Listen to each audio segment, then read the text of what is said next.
Hello my peeps, my name is Waddles Jr. and today I got a tutorial on a little game called Vintage Story. So if you're just getting started out, this is going to be the tutorial for you. We're going to be going over everything that you need to know to survive your first day and prepare for your first night. All the little intricacies of this game, we're going to be jumping into them. So with no further ado, let's cut the crap and get this show on the road. Alright, so we just spawned in. I wanted to give a couple little quick tips on the UI here. You might see in the top right that I have a mini map, and you don't have that. Press F6 on the keyboard to bring that bad boy up, toggling it on and off however you please. And you may also notice the coordinates down below. If you want to get that up there, go to your settings, go to interface, and you can toggle the coordinates overlay on and off right here. And last but not least, press M on your keyboard to bring up the mini map and get a good idea of where your surroundings are. So, I'm just going to be wandering around here and going over everything that you need to know about your first day. Alright, so the very first thing you're going to want to be on the lookout for is any type of food. In this case, we got some berries here. If you right-click them, you will be able to harvest the berries unless they are, you know, this one says flowering, this one says ripe, so we can harvest those, get some black currants. These are ripe as well. The black ones are interesting because they look empty, but they're not necessarily. So if you right-click, you'll get the berries. If you left-click, you'll punch it like a normal block and be able to take these back home whenever you get a shelter and plant these on the ground nearby. So berries are going to be a great source of food here in the beginning. While we're on the topic of food, I have found some great food over here. So we've got some field mushrooms, some white nut mushrooms, and we'll be able to break these and eat white mushrooms. That is perfectly fine. You'll also find brown mushrooms around, which I did find some earlier and have some in my inventory. If you find some brown mushrooms around, eat those guys up as well. However, over here we've got some red mushrooms. Do not eat these. These are poisonous and they will kill you. So white mushrooms are good, brown mushrooms are good, red mushrooms are bad. Do not be eating those. Sticks, everybody. So we got sticks here.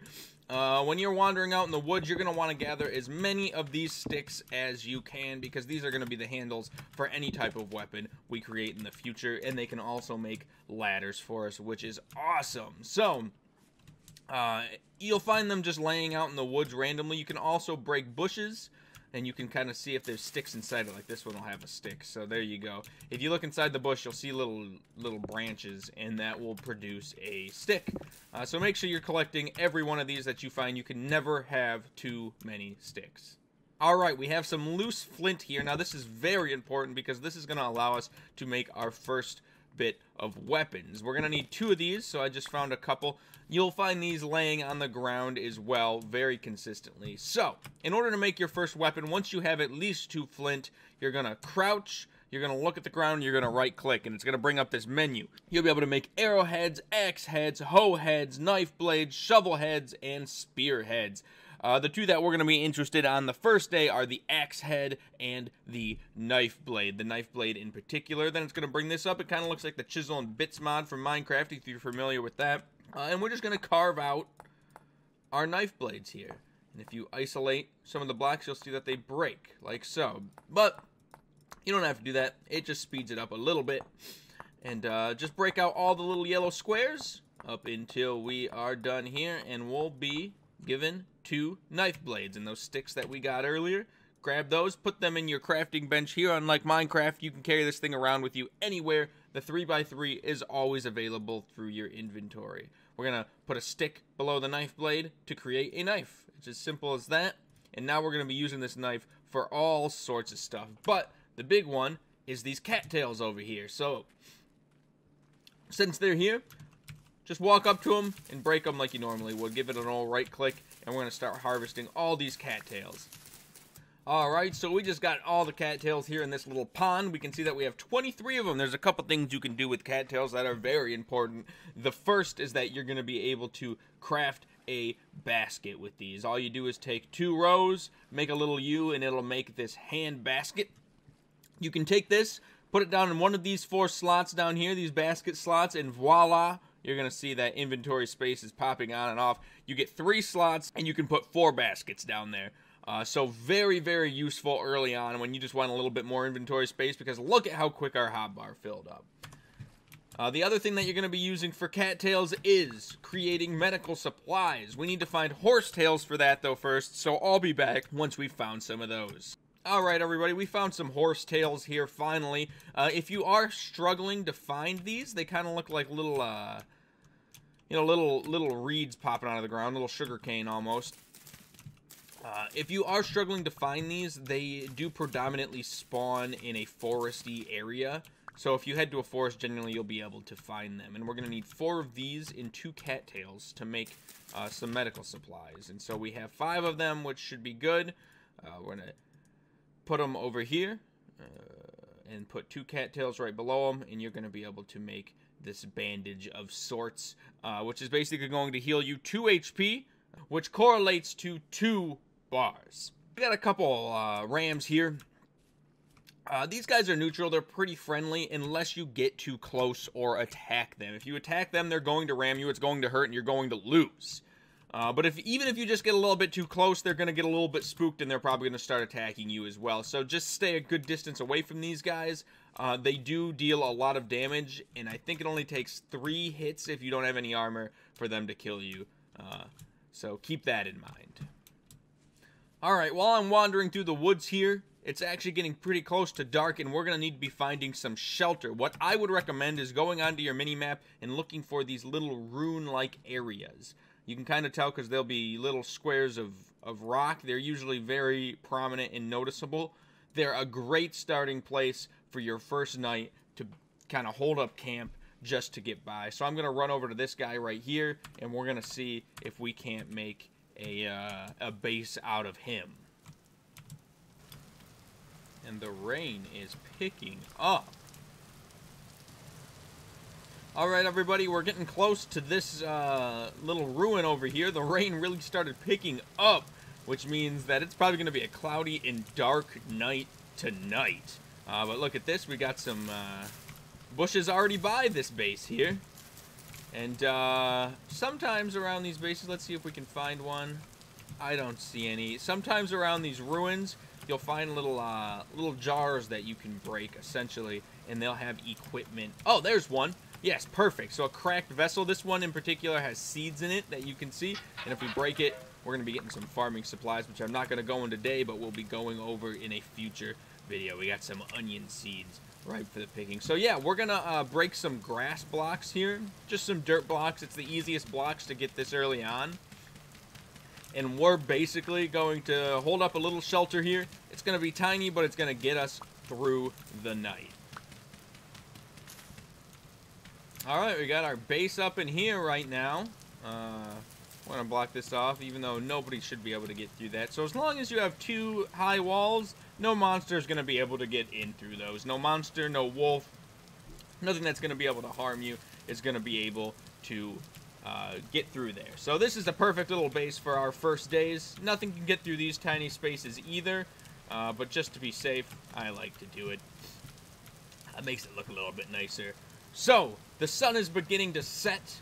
It is raining out, which means it's going to be a little bit more of a challenge to create a fire, but not very much. That's going to be the last thing I'm going to go over in this video, is how to create a fire. And it's very, very simple-ish.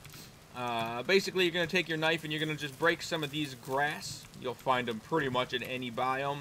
And we're going to want to get some dry grass. Make sure you have sticks on you, because that's going to allow us to create a fire starter. And the last thing that we need is an axe. And you'll remember that earlier I told you to crouch at the ground, just how we made our knives, and to make an axe head. And we're going to do that real quick.